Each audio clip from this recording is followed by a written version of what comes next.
आज हम लोग बात करेंगे बीम के बारे में। तो यहाँ पे हम बीम के क्या क्या कंपोनेंट लेके चलते हैं, उन सभी के बारे में आपको यहाँ पे थोड़ा सा इंट्रोड्यूस कराऊंगा। तो चलिए स्टार्ट करते हैं। मान लीजिए यहाँ पर एक दीवार इधर है और एक दीवार इधर है। ये आपकी दो दीवारें हैं और इन दोनों दीवारों के बीच की जो डिस्टेंस होगी वो कहलाएगी क्लियर स्पैन। यहाँ से लेकर के यहाँ तक की जो डिस्टेंस है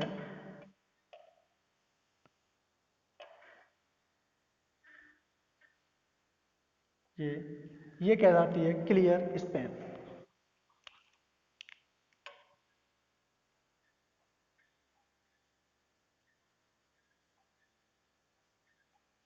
क्लियर स्पैन। अब क्या होगा, इसके ऊपर हम बीम रखेंगे तो बीम के लिए सपोर्ट भी चाहिए। अब वो सपोर्ट क्या होगी, दीवारें होंगी। तो बीम को हम दीवारों पर कितना रखेंगे वो कहलाएगा बियरिंग। तो यहां से देखिए हमने ये जो बीम जाएगा हमारा इन दोनों दीवारों पे, इसके बीचों बीच में से इस तरीके से, तो ये इन दीवारों पे कुछ डिस्टेंस पे रखा होगा। इस दीवार पे इतना रख दिया हमने और इधर भी हमने इस दीवार पे रख दिया। तो ये जितना हमने रखा है, ये जितना सपोर्ट दिया हमने, ये कहलाता है बियरिंग। जितनी भी सपोर्ट है ये कहलाएगी बियरिंग।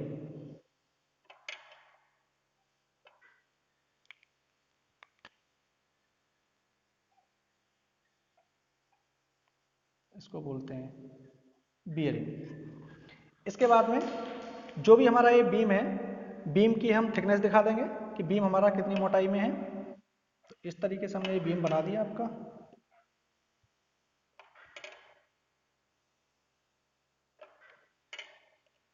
यहां तक बीम बनके तैयार हो गया।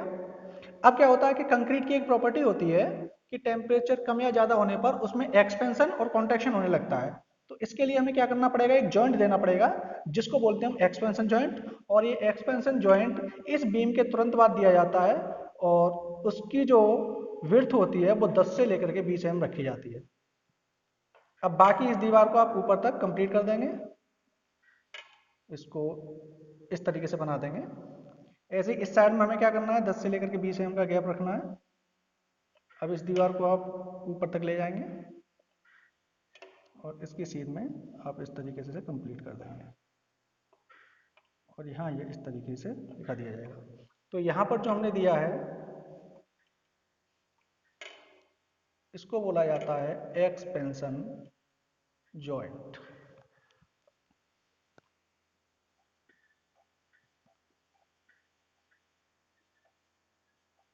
ये हो गया हमारा एक्सपेंशन जॉइंट। ये रखा जाता है आपका 10 से लेकर के 20 mm का। ये दीवार की मोटाई हो जाएगी, जितनी मोटी हमारी दीवार आप लेना चाहें, 30 सेंटीमीटर की, 35 सेंटीमीटर की, जो भी मोटाई लेना चाहें, ये हो जाएगी थिकनेस ऑफ वॉल।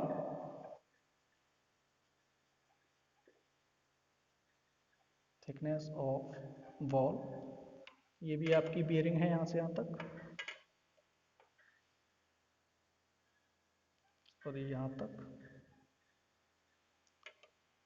हो जाएगी आपकी बियरिंग। बियरिंग दोनों साइड में इक्वल रखी जाती है।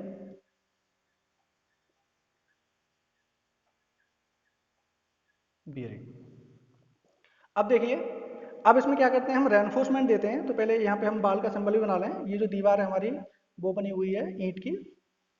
तो यहाँ पे हम क्या करेंगे, 45 डिग्री एंगल पर इस तरीके से लाइन ड्रॉ करते हुए चले जाएंगे।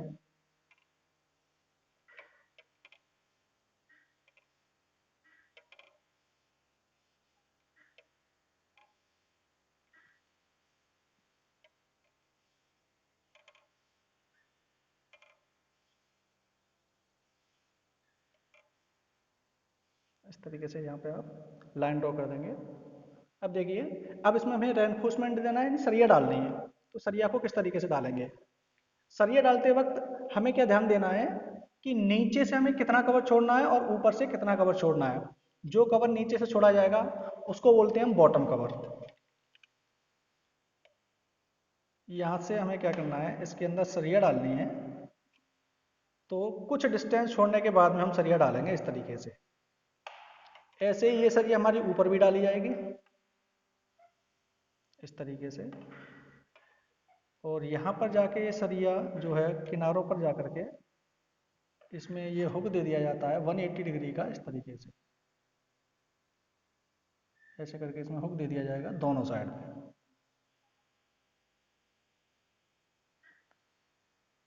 ऐसे ही इसको भी आगे लेके जाएंगे।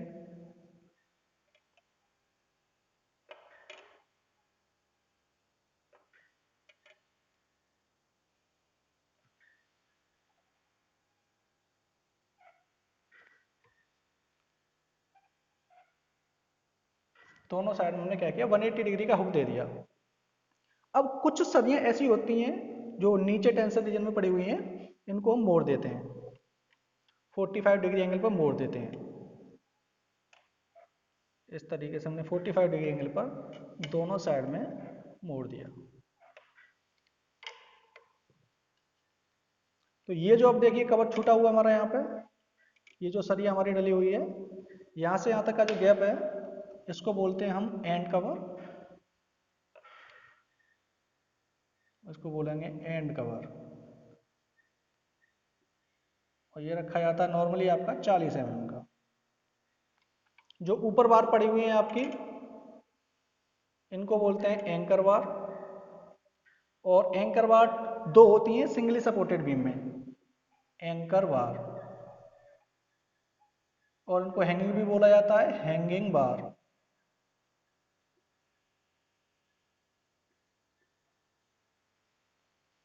नीचे जो बार पड़ी हुई है आपकी, ये जो बार है ये कहलाएंगी मेन बार।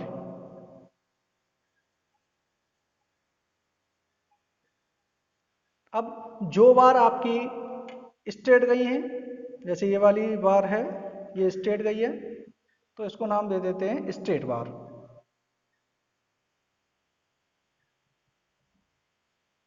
स्ट्रेट बार। अब जो मोड़ी गई है, ये बार आप बेंट की गई है, इसको बोल देंगे बेंट अप बार।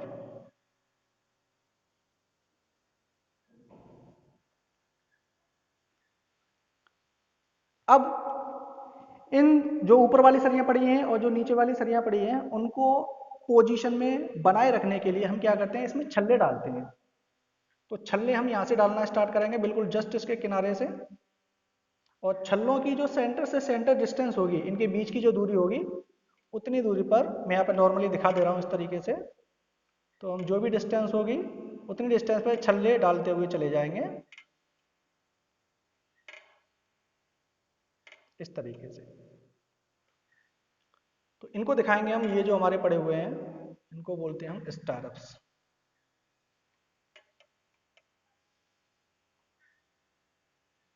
ये हो गए हमारे स्टारअप्स।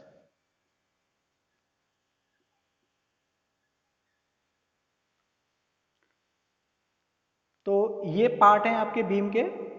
जब भी आपका क्वेश्चन आएगा तो क्वेश्चन में इन सभी पार्ट की डिस्टेंस आपको दे रखी होगी, थिकनेस ऑफ वॉल दे रखी होगी, बियरिंग दे रखी होगी, कुछ चीजें होंगी जो आपको याद रखनी है। बेंट अप बार आपको बेंट अप बार दे रखी होंगी कि आपको कितनी मोड़नी है। स्टारअप का साइज दे रखा होगा कि स्टारअप्स आपकी 8 mm डायमीटर की हैं, उनके बीच की सेंटर टू सेंटर डिस्टेंस क्या है, एंकर बार कितनी दे रखी है। इसी तरीके से यहाँ पर क्लियर स्पैन भी दे रखा होगा। अब हम बात करते हैं कि ये जो हमने बार मोड़ी है, ये सरिया जो हमारी यहाँ से मुड़ी हुई है, ये कितनी डिस्टेंस पर मुड़ी हुई होगी। तो इसके लिए चाहिए होता है हमें इफेक्टिव स्पैन। यहाँ पर दे रखा है क्लियर स्पैन। क्लियर स्पैन का मतलब हो गया क्लियर दूरी, जो दोनों दीवारों के बीच की दूरी है वो हो गई हमारा क्लियर स्पैन। तो ये जो सरिया हम मोड़ेंगे वो कितनी डिस्टेंस पर मोड़ेंगे, इस यानी इफेक्टिव स्पैन, इफेक्टिव स्पैन जिसको बोलते हैं हम स्मॉल एल। और इसकी वैल्यू हम लेके चलते हैं जिसको बोलते हैं हम कर्टेलमेंट। कर्टेलमेंट ये दिया जाता है आपका L/7 पर। तो सबसे पहले आपको इफेक्टिव स्पैन पता करना पड़ेगा कि इफेक्टिव स्पैन हमारा कितना आया, और उसके बाद में हम उसमें 7 का डिवाइड कर देंगे तो आएगा हमारा कर्टेलमेंट। तो हमें पता पड़ जाएगा कि जो हमने सरिया मोड़ी है वो कितनी डिस्टेंस पर मोड़ी है। ठीक है, तो ये इफेक्टिव स्पैन कर्टेलमेंट कैसा होगा, किस तरीके से देंगे, ये मैं आपको एक एग्जाम्पल देके बताऊंगा नेक्स्ट वीडियो में। ठीक है, तो आज के लिए इतना ही। Thank you. हाँ, इसमें एक चीज़ और रह गई है। देखिए यहाँ पे जो हमने कवर छोड़ा हुआ है, ये इसको बोलते हैं हम bottom clear cover. Bottom clear cover, clear cover. और जो टॉप में छूटा हुआ है ये डिस्टेंस, इसको बोलते हैं हम top clear cover, clear cover. और ये जनरली छोड़ा जाता है 25 mm का। हम इसको नॉर्मली 25 mm का छोड़ के चलते हैं। Thank you.